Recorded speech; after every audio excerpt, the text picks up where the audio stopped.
ঠাকুরের আতুল চরণে প্রণাম জানিয়ে, আরাধ্যা জগজ্জননী বড় মায়ের আতুল চরণে প্রণাম জানিয়ে, পরম পূজ্যপাদ বরদার চরণে প্রণাম জানিয়ে, পূজনীয় আচার্যদেবের চরণে প্রণাম জানিয়ে সকলকে আমার রানন্দিত জয়গুরু বলে আলোচনা প্রসঙ্গে পঞ্চম খণ্ডে ৩০শে চৈত্র বুধবার ১৩৫০ সাল। সম্প্রতি ২৩তম ঋত্বিক অধিবেশন শেষ হয়েছে। এখনও কর্মীদের মধ্যে অনেকেই উপস্থিত আছেন। সকালে সেজে ঠাকুর আশ্রম প্রাঙ্গণে একখানি বেঞ্চিতে এসে বসেছেন। মুখে তার শুভ্র হাসিটি লেগেই আছে। বহু দাদা ও মায়েরা তাকে ঘিরে আনন্দের মধুচক্র রচনা করছেন। নানা বিষয়ে আলাপ আলোচনা হচ্ছে এবং শিশু ঠাকুরের অমীয় মধুর বাক্যলাপে সকলের অন্তরে এক নবীন ভাবরসে উজ্জীবিত হয়ে উঠছে। বিপিন সেন কথা প্রসঙ্গে জিজ্ঞাসা করলেন, অনেক সময় খুব ভালো যাজন সত্ত্বেও মানুষ দীক্ষা নেয় না কেন? সেজে ঠাকুর, মানুষের ভিতর ক্ষুধাটা জাগা চাই, তা না হলে কি শুধু যাজন শুনে দীক্ষা নেয়? অবশ্য যে যাজন সদ্গুরু গ্রহণের আগ্রহ জাগিয়ে দিতে পারে তাই তো প্রকৃত যাজন। শুধু জ্ঞান থাকলে হয় না, ভাব চাই, চরিত্র চাই, ইষ্টে সক্রিয়ভাবে মুগ্ধ থাকা চাই, উন্মাদনা চাই। নিজের সত্তা ইষ্টানুরঞ্জনায় রঞ্জিত হলেই অন্যের সত্তাকে রঞ্জিত করে তোলা যায়। অনেক সময় অতি সূক্ষ্ম যাজনে দীক্ষা হয় না, কিন্তু মেঠো যাজনে দীক্ষা হয়, কারণ তার ভিতর প্রাণের স্পর্শ থাকে। আবার সবাই যে দীক্ষা নেবে তার কোনো মানে নেই। আপনাদের যাজন যদি মাতৃভক্তি, পিতৃভক্তি, স্বামীভক্তি, শিক্ষক ও গুরুজনের প্রতি ভক্তি চালিয়ে যায়, তাতেও উপকার হবে, তবে সেগুলি সার্থক হওয়া চাই ইষ্টে। জিতেন রায়, আপনি তো এত বলেন, কিন্তু লোকের মাথায় তো ঢোকে না। সেজে ঠাকুর, আগে নিজেদের মাথায় ভালো করে ঢুকছে কিনা সেইটে ভেবে দেখতে হয়। মাথায় ঢোকার পরখ হলো তদনুযায়ী কর্ম ব্যাপৃতি। প্রত্যেকে নিজের মতো করে করা লাগে। করাটা যদি আমার হতো তাহলে তো কথাই ছিল না, কিন্তু করাটা তো আপনাদের। একটা দাদা একজন ঋত্বিকের বিরুদ্ধে অভিযোগ জানালেন যে তিনি তার কাছে নিজের কতগুলি চারিত্রিক দুর্বলতার কথা খ্যাপন করেন, কিন্তু পরে ওই ঋত্বিকের সঙ্গে তার মনোমালিন্য হওয়ায় তিনি ওইসব গোপন কথা যাকে তাকে বলে বেড়ান এবং এতে তার মান মর্যাদা ক্ষুণ্ণ হচ্ছে। সেজে ঠাকুর, এমনতর যদি হয়ে থাকে সে খুব খারাপ কথা। এতে তোমার ক্ষতি যতটুকু হোক বা না হোক, তার ক্ষতি হবে বেশি। এমনতর করা এক ধরনের বিশ্বাসঘাতকতা। এতে নিজেই সে ঋত্বিক হিসাবে মর্যাদা হারাবে। মানুষের ন্যস্ত বিশ্বাস নষ্ট করলে চরিত্রের কোনো দাম থাকে না। আমি ভাবি ঋত্বিক হবে মানুষের সহায় সম্পদ ও দুর্গস্বরূপ। সে যদি এমন পাতলা মানুষ হয় তাহলে তো বড় বিপদের কথা। ঋত্বিক কেন, কারো এরকম করা উচিত নয়, তবে কারো কারো বুদ্ধি বিবেচনা তুখর নয়। কোথায় কোন কথা বলা উচিত বা উচিত নয় তা ঠিক পায় না, হিসেব না করেই কথা বলে। সেটা খারাপ এবং তার ফলও খারাপ হয়। কিন্তু এমনতর বলার পেছনে কোনো খারাপ মতলব থাকে না। যার সম্বন্ধে বলছিস সেও এমনতরভাবে বলে থাকতে পারে। মোকাবিলায় মেলালে ঠিক পাওয়া যায়। আদত ব্যাপারটা কি? অনেকেই পারস্পরিক শত্রুতা ও অমিল বাড়াবার জন্য একজনের কথা আরেকজনের কাছে অতিরঞ্জিত ও বিকৃত করে বলে। সেই সব কান কথার উপর নির্ভর করে বন্ধু বিচ্ছেদ হতে দিতে নেই। দুষ্ট লোকের কথায় বিভ্রান্ত হয়ে কাউকে ভুল না বোঝো বা কারোর উপর অবিচার না করো, সেদিকে লক্ষ্য রাখতে হয়। কোনো ব্যাপার শুনেই তৎক্ষণাৎ একটা সিদ্ধান্ত করে নেবে না।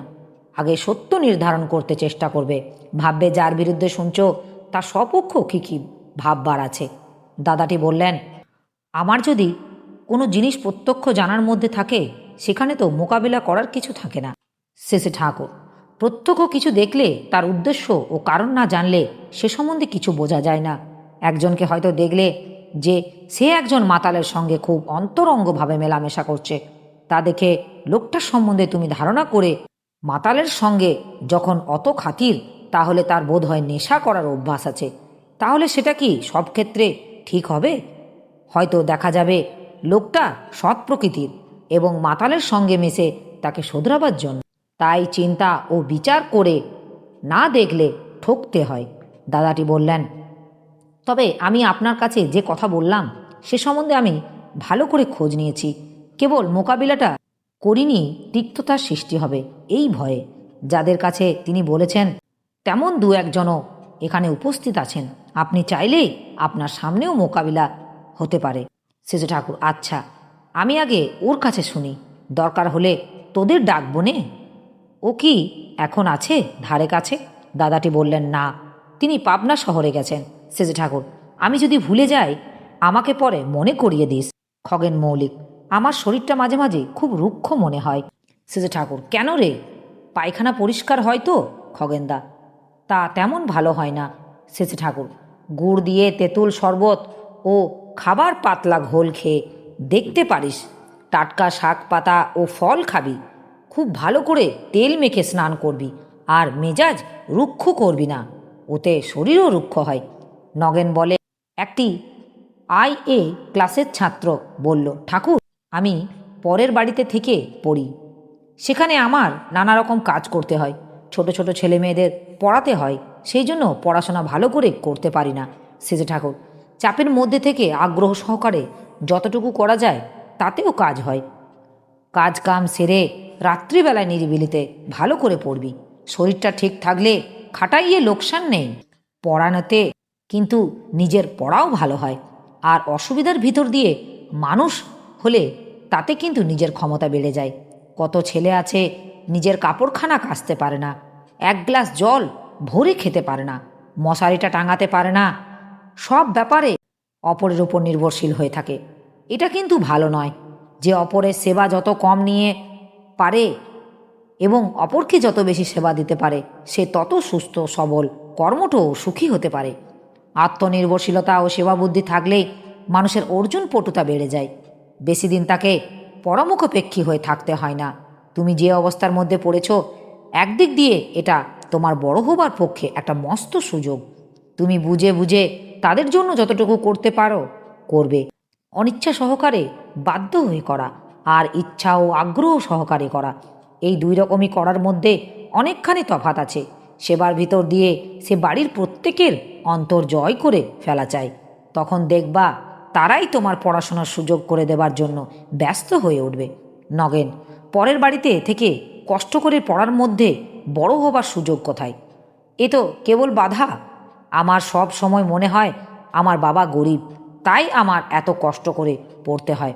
শেষে ঠাকুর, তোমার বাবা গরিব এবং তোমাকে কষ্ট করে পড়তে হয়, এই দুই হয়তো ঠিক, কিন্তু এই বাধাকে অতিক্রম করে যদি কৃতকার্য হতে পারো, দেখবে তার ভিতর দিয়ে কতখানি অভিজ্ঞতা ও আত্মপ্রসাদ লাভ করা হয়। পরকে আপন করা শিক্ষার একটা বিশেষ অঙ্গ। সেই শিক্ষা তুমি সহজে আয়ত্ত করতে পারো। কষ্টের ভিতর দিয়ে মানুষ হলে তোমার আত্মবিশ্বাস ও মনের জোর বেড়ে যাবে। এইসব সদ্গুণ থাকলে তার কি কখনো আটকায় না? আর উপকারের উপকার কখনো ভুলবা না। তার জন্য যতখানি পারো বরাবর করে যাবা। বড় হবার পথ তোমার সামনে খোলাই আছে। এখন তোমার মর্জি হলেই হলো। পরমপিতার অঢেল আশীর্বাদ তোমার উপর। কেষ্ট ভট্টাচার্য এসে জিজ্ঞাসা করলেন, বহুদূরের কোনো জায়গা থেকে যদি কেউ দীক্ষা নিতে চায়, যেখানে ধারে কাছে কোনো ঋত্বিক নেই, সেখানে কি করা যায়? শেষে ঠাকুর, এখানে এসে নিতে পারে, বা কোনো ঋত্বিক সেখানে যেয়ে দীক্ষা দিতে পারে। কেষ্টদা, তেমন তোর সুবিধা না হলে? শেষে ঠাকুর, খুব যদি আগ্রহ থাকে এবং দীক্ষার প্রার্থনা জানিয়ে যদি চিঠি লেখে, তবে চিঠির মাধ্যমে দীক্ষা দেওয়া যায়। এরপর কেষ্টদা চলে গেলেন। দীক্ষিতের সংখ্যা কীভাবে বৃদ্ধি পায় সে সম্পর্কে শেষে ঠাকুর নিজে থেকে বলতে লাগলেন। দীক্ষার সময় যে সংকল্প বাক্য গ্রহণ করে সে কথা অনেকেই স্মরণ থাকে না, তা থাকলে কিন্তু যাজন না করেই পারে না। আর যত বেশি লোক যাজন মুখর হয়ে ওঠে, ততই কিন্তু দীক্ষিতের সংখ্যা বেড়ে যাওয়ার সম্ভাবনা থাকে। দীক্ষিতের সংখ্যা বাড়লে তাদের যেমন কল্যাণ, নিজেদেরও তেমনি কল্যাণ, দেশেরও তেমনি কল্যাণ। মানুষের মধ্যে পারস্পরিকতা বেড়েই চলে, কারণ পরিবেশ যদি ইষ্টমুখী হয়ে ওঠে তাহলে নিজেদের ইষ্টপথে চলার পক্ষে সুবিধা হয়। তোমরা যদি সৎ হও, তোমাদের সঙ্গ গুণে লোকে যেমন উপকৃত হবে, লোকে যদি সৎ হয় তার সঙ্গ গুণে তোমরাও তেমনি উপকৃত হবে। ফরিদপুরে একজন ব্যবসায়ী দাদা বললেন, আমার দোকানে একজন কর্মচারী রেখেছিলাম, সে 500 টাকা উপর নিয়ে পালিয়েছে। এখন আর তার কোনো সন্ধান পাচ্ছি না, তার বাড়ির ঠিকানাও জানি না। যে সন্ধান করব, সৎসঙ্গী বলে বিশ্বাস করে রেখেছিলাম, কিন্তু ফল হলো উল্টো। শেষে ঠাকুর, তুমি একটা ব্যবসাদার মানুষ, তোমার মুখে এ কথা শোভা পায় না। একটা লোক রাখতে গেলে দেখে শুনে রাখবে তো, সৎসঙ্গী হোক আর যেই হোক। অজ্ঞাত কুলশীল অর্থাৎ যার সম্বন্ধে তুমি ভালো করে জানো না তেমন কোনো লোককে পয়সা কড়ি সংক্রান্ত কাজের বহাল করতে খুব হিসেব করে দেখতে হয়। আর তেমন লোক রাখলেও সব সময় কড়া নজর রাখা লাগে, যাতে ফাঁকি দেবার সুযোগ না পায়। কর্মচারী যতই বিশ্বস্ত হোক, নিজের তড়িৎ তদারককে কখনো ঢিল দিতে নেই। নিজে যা করবার তা নিজেই করবে, দেখে শুনে যতখানি করা দরকার তাতে কোনো ত্রুটি রাখবে না। যাই হোক, এরপর থেকে খুব হুঁশিয়ার হবে যাতে এমনটা না ঘটতে পারে। তার বাড়ি ঘরের ঠিকানা তোমার আগেই জানা উচিত ছিল, এবং তাও খোঁজ খবর নিয়ে মিলিয়ে দেখা লাগতো ঠিক কিনা। উক্ত দাদা, নিজে যতই দেখাশোনা করা যাক, কর্মচারী যদি বিশ্বস্ত না হয় তাকে রাখাই বিপজ্জনক। এরপর লোক রাখতে গেলেই কিভাবে রাখবো সেজে ঠাকুর? নিজেদের জানাশোনার মধ্যেই ধারে কাছে এমন কোনো লোককে রাখা ভালো যার বংশটা ভালো, প্রকৃতিটা সৎ, এবং যার তোমার কাছে কিছুটা বাধ্যবাধকতা আছে। দীনবন্ধু পাল খুঁটিনাটি নানা অসুবিধার কথা বলছিলেন। সেজে ঠাকুর, সুবিধার লোভ করা ভালো না, অসুবিধাকেই সুবিধা করে নিতে হয়। অসুবিধা একদম না থাকলে মানুষের প্রচেষ্টা কমে যায়, তাতে মানুষ জড়ো হয়ে যায়, এর ফল ভালো হয় না। তাই বলে বেফাস চলনে চলে অকারণে অসুবিধায় আমদানি করা ভালো না। বাঁচা বাড়ার পথে কিছু কিছু অসুবিধা যদি থাকে এবং সঙ্গে সঙ্গে সেগুলি জয় করার চেষ্টা যদি থাকে, তাহলে সততা বজায় থাকে। কোনো মানুষের যখন দেখি যে নিশ্চেষ্ট আরামের মধ্যে আছে, তখনই মনে হয় তার লাভের চাইতে ক্ষতিই বেশি হচ্ছে। অবশ্যই এই রকমটা বেশিরভাগ মানুষই পছন্দ করে। ইষ্টার্থে কঠোর প্রচেষ্টায় যারা আরাম পায় তারাই ভাগ্যবান পৃথিবীতে। শরীর সুস্থ রেখে নিজেকে যতখানি খাটিয়ে নেওয়া যায় সেই তো ভালো। শ্রেয়প্রীতি যদি থাকে, সেবা বুভুক্ষা যদি থাকে, তাহলে কি কারো অলস থাকার উপায় আছে? তার যে অপরের জন্য করেই আনন্দ, না করতে পারলেই অস্বস্তি। তৈলক্য চক্রবর্তী, আপনি যে পরোপকার প্রবৃত্তির কথা বললেন, এটা কি মানুষের জন্মগত সংস্কার হিসেবে থাকে, না যে কোনো মানুষের ভিতর সঞ্চারিত করা যায়? তো সেজে ঠাকুর, কারো কারো জন্মগত সংস্কার থাকে, আবার বাইরে থেকেও এটা সঞ্চারিত করা যায়। মানুষ যান্ত্রিকভাবে ও যদি পরের ভালো করে, তাহলে তার ভিতর দিয়ে একটা বিমল আনন্দ উপভোগ করে। এই আনন্দই তাকে ওই কাজে প্রবৃত্ত করে। পরোপকার প্রবৃত্তির উদ্বোধন যাতে হয়, তেমনতর আচরণও ভাব সম্বন্ধিত যাজনও লাগে। একটা মানুষ অর্জমূর্খ হোক, ক্ষতি নাই, কিন্তু তার মধ্যে যদি অনুসন্ধিসার ইষ্টপ্রাণ সেবা বুদ্ধি ঢুকিয়ে দিতে পারেন, তাহলে দেখবেন তার জন্য আর ভাবতে হবে না, সে একভাবে না একভাবে ফুটে উঠবেই। ঋত্বিক ও শিক্ষকদের মধ্যে এই স্বভাব যদি থাকে, তাহলে যে লোকের কত উপকার হয় তা বলে শেষ করা যায় না। আপনারা নিজেরা এইভাবে তৈরি হন, সহস্র সহস্র লোককে এইভাবে তৈরি করুন, তাহলে আমি একটু শান্তি পাই। তা না করতে পারলে কিছুই হলো না। আমার এই আলোচনা প্রসঙ্গে কিছু ভুল ত্রুটি হয়ে থাকলে আপনারা আমায় ক্ষমা করবেন। উপস্থিত দাদা, ভাই, বোন, মায়েদের আমার আনন্দিত জয় গুরু।